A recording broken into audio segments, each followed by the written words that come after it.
ये है साहिल शियोरान। कारण ये आज हमारे बीच क्यों है? क्योंकि इनका सिलेक्शन हुआ है DSSB में टीजीटी सोशल साइंस के पद में। साथ के साथ HPSC में पीजीटी पॉल साइंस में इनका सिलेक्शन हुआ है। साहिल से ही आज हम जानेंगे कि क्या थी इनकी सटीक रणनीति, क्या इस मंजिल में पहुंचने के लिए उन्होंने कौन से रास्ते को अपनाया, क्या रही मुसीबतें, क्या थे रुझान, क्या थी रणनीति।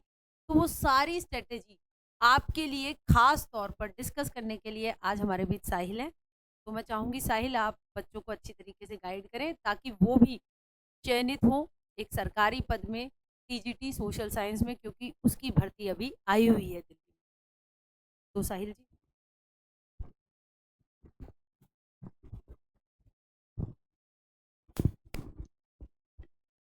नमस्कार सभी को। तो जैसे कि आपको पता है कि डीएसएसबी टीजीटी सोशल साइंस की वैकेंसी आ गई हैं। तो बच्चों के सामने सबसे पहले यही प्रॉब्लम आ रही है कि सिलेबस कहाँ से कितना आएगा, कट ऑफ कितनी जाएगी, स्ट्रेटजी क्या क्या करें, क्योंकि कहीं भी सिलेबस मेंशन नहीं है। तो आपको कहाँ से पढ़ना है, क्या चीज़ें आपको पीवाईक्यू कहाँ से लगाने हैं, इसके अलावा स्ट्रेटजी क्या रहे।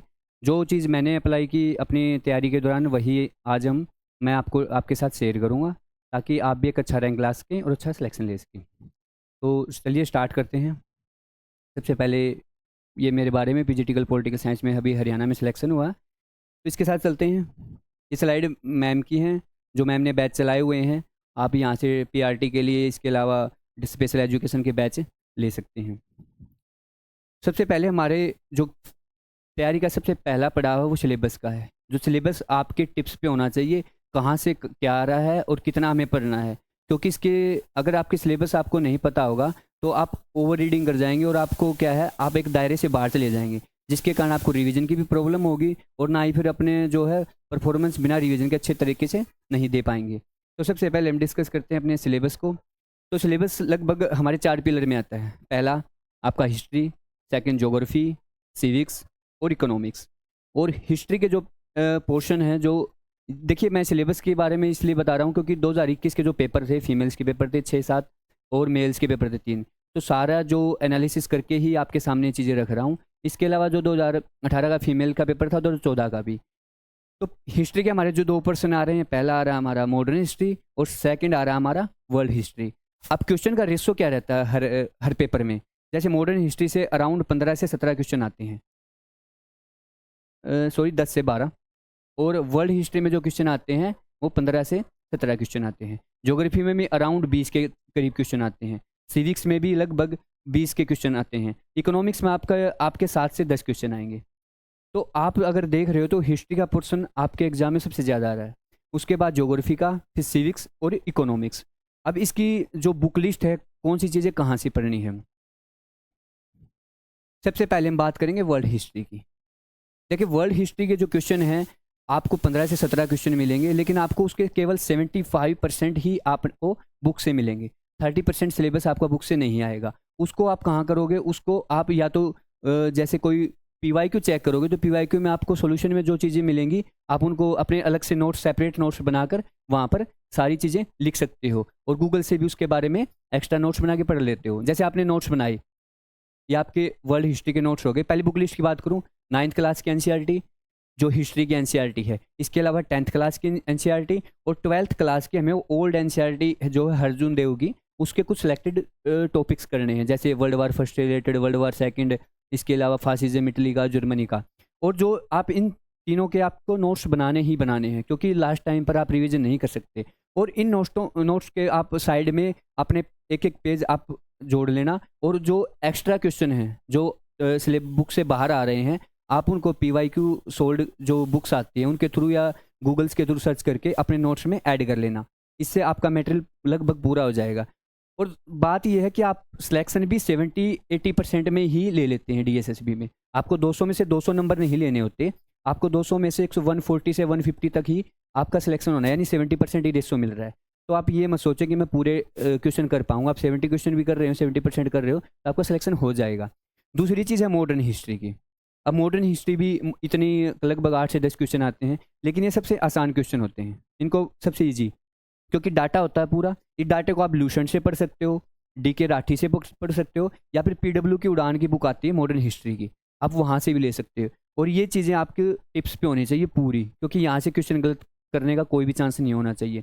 अब एनीसेंट और मेडिवल मैंने इसमें ऐड नहीं किया, क्योंकि डीएसएसबी के जितने पेपर आए हैं पुराने, उनमें एनीसेंट और मेडिवल के क्वेश्चन नहीं आए हैं, कोई इक्का दुक्का आए होंगे, आप उसको स्किप कर सकते हो, आपकी प्रायोरिटी यही रहेगी। तो दूसरी चीज़ है जो, वो है हमारा सिविक्स का सिलेबस। सिविक्स में आप छठी से 10th क्लास की एनसीईआरटी आपको पूरी पढ़नी है, और पढ़नी है ये लाइन टू लाइन, क्योंकि जो सिविक्स में जो क्वेश्चन आ रहे हैं वो कंसेप्चुअल ज़्यादा आएंगे। जैसे आपका क्वेश्चन आएगा डेमोक्रेसी पे, इसके अलावा फेडरलिज्म पे, संघवाद क्या है, इसके अलावा जो लिस्ट जो सिस्टम है, सेंटर स्टेट रिलेशंस है। तो ये जो क्वेश्चन, इस टाइप के जो क्वेश्चन है डेमोक्रेसी के, फेडरल सिस्टम के, ये आप किसी फैक्चुअल बुक से नहीं रीड कर सकते, आप पकड़ में नहीं आएंगे आपको। इसके लिए आपकी जो कॉमन अंडरस्टैंडिंग है वो ज़रूरी होनी चाहिए। और इसके अलावा पार्टी सिस्टम से क्वेश्चन आएंगे। तो फैक्चुअल बुक्स में पार्टी से रिलेटेड टॉपिक्स नहीं होते, बहुत कम होते हैं, कि आपको कौन सी पार्टी का कौन सा सिम्बल्स है, इसके अलावा कौन सा व्यक्ति किस पार्टी से रिलेटेड है। अब अगर आप देखोगे तो पार्टी से रिलेटेड क्वेश्चन 3-4 होते हैं हर एग्जाम में। इसके अलावा फेडरलिज्म के होंगे, डेमोक्रेसी के होंगे, आपके फंडामेंटल राइट के होंगे, डायरेक्टिव प्रिंसिपल्स के होंगे, इसके अलावा कॉन्स्टिट्यूशन नॉन कॉन्स्टिट्यूशन बॉडी से होंगे। तो आपको सिविक्स के लिए क्या करना है, 6 to 10th क्लास की एनसीईआरटी और लूसेंट या डीके। देखो, आपको फैक्चुअल बुक एक लेनी है, या आप लूसेंट लो या डीके राठ लो, कोई एक बुक लो। और आपको जो मैं मॉडर्न हिस्ट्री और सिविक्स और ज्योग्राफी, ये आपको एनसीईआरटी के साथ मिक्स करके पढ़ना है, कोई एक बुक मल्टीपल रिवीजन के लिए। अब अगर किसी को लूसेंट में दिक्कत आ रही है कि वे लूसेंट किसी को बोरिंग लगती है, तो आप ये डीके राठी वाली बुक ले सकते हो। ठीक, इसके बाद 11th क्लास की एनसीईआरटी सिविक्स में पॉलिटिकल साइंस की आती है, इंडियन कॉन्स्टिट्यूशन एट वर्क, जिसका ये मैंने इमेज लगाई हुई है। ये आपको रीड करनी है साथ में उन्हीं टॉपिक्स की, पार्टी सिस्टम से लेकर जो अंडरस्टैंडिंग है, फंडामेंटल राइट से लेकर सारी चीज़ें। अब बात करें ज्योग्राफी की। ज्योग्राफी के लिए 6 to 10th क्लास की एनसीईआरटी अगर आप कवर कर ली हैं ये, तो आप 11th और 12th को पढ़ सकते हो, साथ में लूसेंट। ज्योग्राफी का सिलेबस इनसे बाहर नहीं आएगा, इतने में ही आपका काम चल जाएगा। अगर आगे बात करें हम इकोनॉमिक्स की, देखिए इकोनॉमिक्स के जो क्वेश्चन आते हैं, मैं आगे स्लाइड में आपको दिखाऊंगा इकोनॉमिक्स के क्वेश्चन के बारे में। इकोनॉमिक्स का कोई मतलब जो सिलेबस होता है वो एनसीईआरटी से लगभग कवर नहीं होता। आपको बेसिक अंडरस्टैंडिंग के लिए 9th और 10th की एनसीईआरटी ही पढ़नी है। लेकिन उसके साथ आप क्या करोगे, यूट्यूब पर वीडियो हैं ऋषभ सर की, PWIS पे, आप ये 3-4-5 वीडियो देखकर इसके नोट्स बनाना है खुद के, जिसमें पॉवर्टी इनक्वालिटी है, जहाँ पर आपसे पॉवर्टी एस्टिमेट पूछता है, इंडेक्सेस पूछता है, इन्फ्लेशन से रिलेटेड आपको सारे कंसेप्ट लगभग क्लियर होने चाहिए, और उसके नोट्स खुद के। नेशनल इनकम क्या है, इन्फ्लेशन क्या है, नेशनल इनकम, ये मतलब ये चीज़ें हैं। इसके अलावा अब मैं आपको क्वेश्चन दिखाता हूँ कैसे एनसीईआरटी। अब लोगों बच्चों को लगता है कि क्या एनसीईआरटी काफ़ी है, क्या हम एनसीईआरटी पढ़ें, और एनसीईआरटी को पढ़ने में ज़्यादा टाइम लग रहा है, तो वो फैक्चुअल बुक की तरफ देखते हैं, जिसके कारण उनका पेपर अटैम्प्ट अच्छे से नहीं हो पाता, और ना ही आप क्वेश्चन कर सकते हो। जैसे मैंने हिस्ट्री के, जो वर्ल्ड हिस्ट्री के क्वेश्चन रिसर्च करके पूरा बताया कि कैसे। देखिए ये क्वेश्चन देखिए, रूस की क्रांति का नारा क्या था, ये एग्जैक्टली एनसीईआरटी की लाइन से उठाया गया है, ये आपको बुक्स में नहीं मिलेगा। रूसी सोशल डेमोक्रेटिक पार्टी की स्थापना, ये पूरा यहाँ पर क्या है, पूरा एनसीईआरटी की लाइन टू लाइन है। इसके अलावा राजा लुइस ओले वित्तीय संकट का कारण क्या था, ये देखिए यहाँ पर, फ्रांस में तीसरे स्टेट को।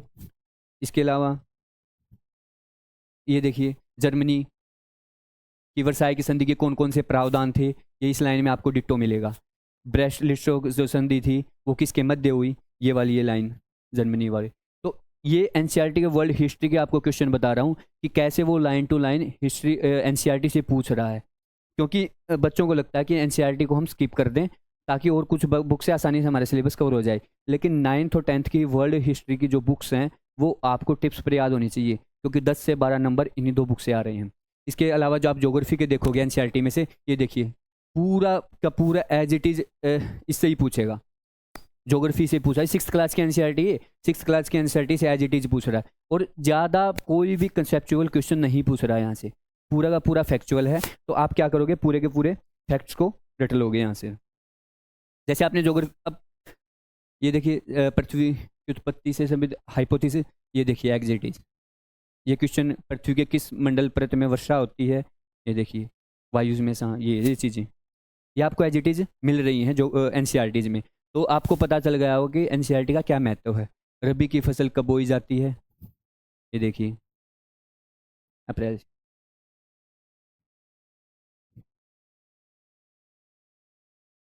अब बारी आती है इकोनॉमिक्स के क्वेश्चन की। अब इकोनॉमिक्स के क्वेश्चन की मैंने आपको वीडियो क्यों बताई उन ऋषभ सर की, क्योंकि इकोनॉमिक्स के क्वेश्चन हैं जो वो सिंपल्स बुक में नहीं भी मिल सकते।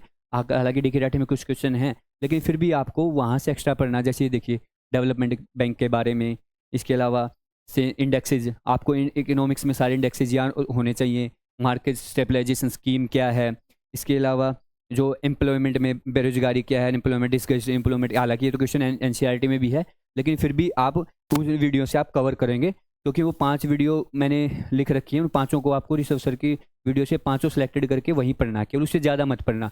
अभी एनपीए क्या है, इसके अलावा पर कैपिटा इनकम क्या है, ये आपके टॉपिक्स सारे कवर हो जाएंगे। मनी मल्टीप्लायर क्या है, सेक्टर्स ऑफ इकोनॉमी क्या है, इसके अलावा इनक्वालिटी। देखो ये कर्व हैं, इन कर्व से लगभग हर एक क्वेश्चन आता है, ये 8-10 मिलेंगे आपको। लॉरेंज, लाफर, फिलिप, एंजल्स, गिनी कोफिशिएंट कर्व, जैसे ऐसे जे सब कर्व क्या होता है। तो ये आपको पूरा आपके नोट्स में होना चाहिए। एक बार आपने पढ़ लिया, एक बार पढ़ने के बाद आपके नोट्स बन गए, तो आपको दोबारा पढ़ने की ज़रूरत नहीं पड़ेगी। अब उससे पहले कट ऑफ पे जाने से पहले मैं आपको बात बताता हूँ कि आपको पढ़ना कैसे। जैसे आपने एक फैक्चुअल बुक ले ली, आपने ल्यूसेंट ले लिया, डीके राठी, कोई भी बुक ले लो, एनसीईआरटी उसको साथ रखो। आपने मॉडर्न हिस्ट्री पढ़ी, मॉडर्न हिस्ट्री का जैसे आपने उस बुक से पढ़ लिया। इसके अलावा अपने ज्योग्राफी या पॉलिटिक एनसीईआरटी पर आपने जो चैप्टर एनसीईआरटी से कवर किया है, आप उसी चैप्टर को जाके अपनी फैक्चुअल बुक से करो।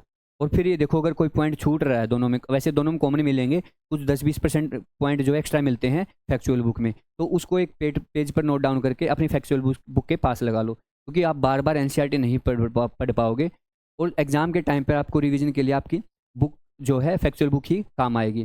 तो अब दोबारा रिवाइज कर लेता हूँ। हिस्ट्री के लिए 9-10 की, इसके अलावा अर्जुन देव की सिलेक्टेड टॉपिक, इसके अलावा ज्योग्राफी के लिए 6 to 10th एनसीईआरटीज, और लूसेंट या डीके राठी कोई भी आप एक फैक्चुअल बुक ले लो। मॉडर्न हिस्ट्री के लिए तीनों में से आप कोई भी ले सकते हो, उड़ान एक्स्ट्रा है। इसके अलावा पॉलिटी के लिए 6 to 10th पॉलिटी की, और लूसेंट में से कुछ भी कर सकते हो। अब बात करते हैं कट ऑफ की। ये जो कट ऑफ है 2021 की है हमारे बैच की। तो अब ये मेल की कट ऑफ है, यहाँ पर लगभग 450 के करीब पोस्ट थी,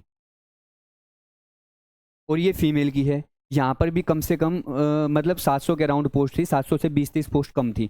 लेकिन कट ऑफ की बात करें तो यूआर की फीमेल की जो कट ऑफ थी 121 थी। और कंपटीशन की बात करूँ तो यहाँ पर लगभग शायद 20,000 मतलब 60 गुना बच्चों ने एग्ज़ाम दिया था, 60 गुना फीमेल्स थी, और बॉयज़ में वहीं लगभग 20 गुना के कंपैरिजन में मतलब बच्चे थे जिन्होंने जो एग्ज़ाम दे रहे थे। तो अब ये देखिए इतनी पोस्ट होते हुए अब 450 हैं 2021 में, और अब की बार मेल की पोस्ट कितनी आई हैं, केवल 129। फीमेल की जो पोस्ट थी 700 के करीब थी, यानी 600-650 करीब, और अब आई है 179। और कट ऑफ आप यूआर की देखिए ये जा रही है, यानी अब की बार पोस्टें लगभग 3 गुना तक कम हैं, मेल में भी और फीमेल में भी। तो जो कट ऑफ का दायरा है तो ये ऑटोमेटिक बढ़ के अगर इसी लेवल पर एग्जाम आता है तो कट ऑफ का जो दायरा है वो आपका 135 से 140 तक चला जाएगा। तो 135, अब यहाँ डरने की जरूरत नहीं है कि इतना नंबर कैसे लाए जाएंगे। अब इम्पोर्टेंट बात यह है कि जैसे अगर आप पेपर सेकंड को आपने अच्छी कमांड कर ली है, तो ये ध्यान रखना आपका पेपर फर्स्ट की तैयारी के बिना सिलेक्शन नहीं होगा, क्योंकि अगर यहाँ पर आप 140 कट ऑफ लेके चल रहे हो, आपके पेपर सेकंड में 80 मार्क्स भी आ गए, तो आपको फर्स्ट पेपर में 60 मार्क्स लाने ही लाने पड़ेंगे, तभी आपका सिलेक्शन होगा, वरना नहीं होगा। और आर्ट्स वाले बच्चों के लिए समस्या प्रॉब्लम क्या होती है, पेपर फर्स्ट ज़्यादा होती है, क्योंकि वो इसमें ज़्यादा स्कोरिंग नहीं कर पाते। अगर आप जितने भी बच्चे सिलेक्शन हुए हैं उनकी मार्कशीट निकालो आगे देखोगे तो सब के कम से कम 55 से लेकर 65, 70, और सीजीएल वाले बच्चे तो 80-85 तक स्कोर करते हैं फर्स्ट पेपर में, इसलिए वो कट ऑफ से ज़्यादा ऊपर चले जाते हैं। तो जिनका मैथ और रीजनिंग और ये चीज़ें इंग्लिश अगर अच्छे नहीं हैं तो आप इन पे काम करो, वरना इनके बिना सिलेक्शन नहीं होगा। सेकंड पेपर में कितना भी अच्छा कर लो, क्योंकि कंपटीशन आज इतना हाई चला गया है, आपको 140 के अराउंड मार्क्स लेने ही लेने पड़ेंगे अगर इस तरीके का एग्ज़ाम आता है। अब पेपर फर्स्ट के लिए आपको ये लगा लो 60 से 65 जो मार्क्स हैं वो लेने पड़ेंगे। इसके लिए क्या करोगे आप, मैथ्स के सिलेक्टेड कोई भी 10 टॉपिक, जैसे मतलब जो 10 नॉर्मल अर्थमेटिक्स के आते हैं, जैसे परसेंटेज आपका आता है, प्रॉफिट लॉस आपका आता है, इसके अलावा आपके रेशियो एंड प्रोपोर्शन आते हैं, एवरेज आते हैं, टाइम एंड डिस्टेंस आता है, इसके अलावा जो नाव वाले बोट वाले क्वेश्चन हैं वो आते हैं। तो आप एक बात बताता हूँ आपको, जो मैथ्स रीजनिंग का पोर्शन होता है वो एसएसटी के पेपर वालों के लिए कंपैरिजन में आसान होता है, बल्कि जो साइंस और मैथ के बैकग्राउंड के बच्चे हैं उनका यही पोर्शन हार्ड आएगा। तो हमारा क्वेश्चन पेपर है जो मैथ रीजनिंग का बहुत आसान आएगा। तो आप वो 10 टॉपिक आपके इतने कर लो,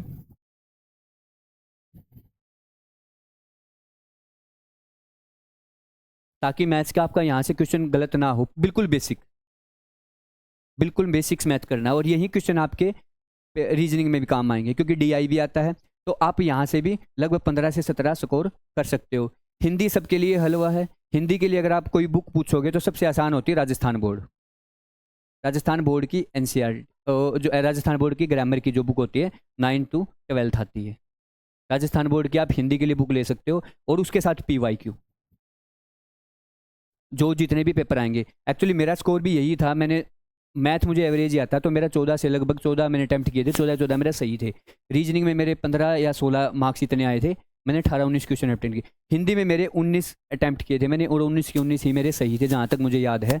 और जीके के जो पोर्शन होता है, जीके का तो आपका वहाँ से सिलेबस से कवर ही हो जाएगा। जीके के लिए भी मेरे 10 से 12 क्वेश्चन ठीक थे। हालांकि मेरा इंग्लिश में मैंने अटैम्प्ट नहीं किए, 1-2 क्वेश्चन ही अटैम्प्ट किया था, और क्योंकि मेरी एक्यूरेसी नहीं थी, मुझे इतना नॉलेज नहीं थी इंग्लिश की, तो मैंने इन चारों पर खेला और मेरा स्कोर 60+ चला गया।